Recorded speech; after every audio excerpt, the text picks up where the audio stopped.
Find the value of k such that y is equal to k minus 8x is tangent to the curve y is equal to x square plus 8x plus 8।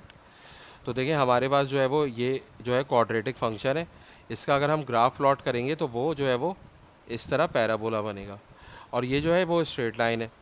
तो अब ये बोल रहे हैं कि जो straight line है ये इस कर्व के साथ टेंजेंट है, यानी कि ये इस कर्व को एक पॉइंट पे टच कर रही है। तो जब ऐसा होता है तो अगर हम इन दोनों इक्वेशन को साइमल्टेनियसली सॉल्व करेंगे तो जो हमारे पास क्या है, क्वाड्रेटिक इक्वेशन बन जाएगी। तो उस क्वाड्रेटिक इक्वेशन का जो डिस्क्रिमिनेंट होगा वो इक्वल टू ज़ीरो होगा, अगर जो लाइन है वो कर्व को एक पॉइंट पे टच कर रही है, यानी कि टेंजेंट है तो। और उसी के ज़रिए जो है हम इस के की वैल्यू फाइंड आउट करेंगे। तो देखें इन दोनों इक्वेशन को हम साइमल्टेनियसली सॉल्व करेंगे तो क्या करेंगे, हमारे पास ये क्या हो जाएगा, x square plus 8x plus 8 is equal to k minus 8x, यानी कि हमने इस y की वैल्यू को उठा के यहाँ पे रख दिया। तो यहाँ पे इस y की जगह पे आ गया x square plus 8x plus 8 और दूसरी साइड पे k माइनस 8x। अब ये क्या होगा, ये दूसरी साइड पे जाके ऐड हो जाएगा, तो ये हो जाएगा माइनस 8x उधर जाके प्लस 8x हो जाएगा, और k जो है वो उधर जाके माइनस k हो जाएगा। तो ये हो जाएगा हमारे पास एक्स स्क्वायर प्लस 8x क्या हो जाएगा, 16x हो जाएगा, और ये हो जाएगा 8 माइनस के।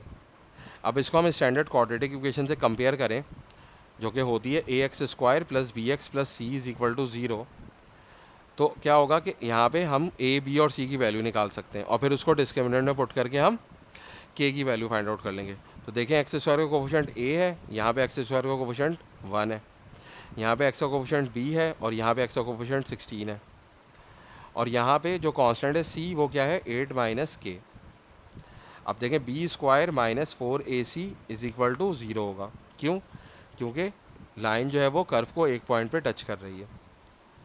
तो इनका यानी कि असल में इसकी वजह क्या है कि इन दोनों का जो पॉइंट ऑफ इंटरसेक्शन होगा वो एक ही होगा, तो जो क्वाड्रेटिक इक्वेशन बनेगी उसका एक ही रूट होना होता है।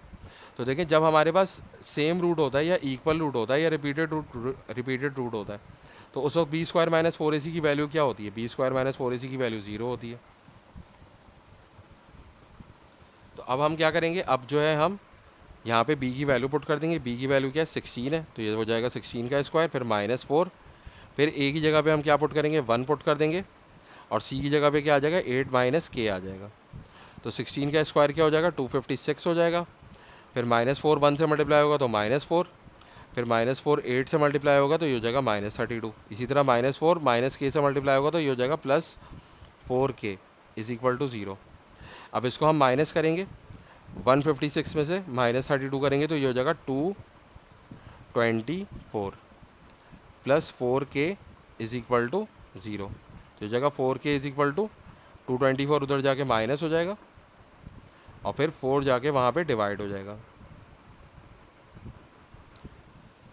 तो k की वैल्यू हमारे पास क्या आएगी, 4 1 ज़ा 4 और 4 5 ज़ा 20, 2 कैरी हो जाएगा 24, 4 6 ज़ा 24।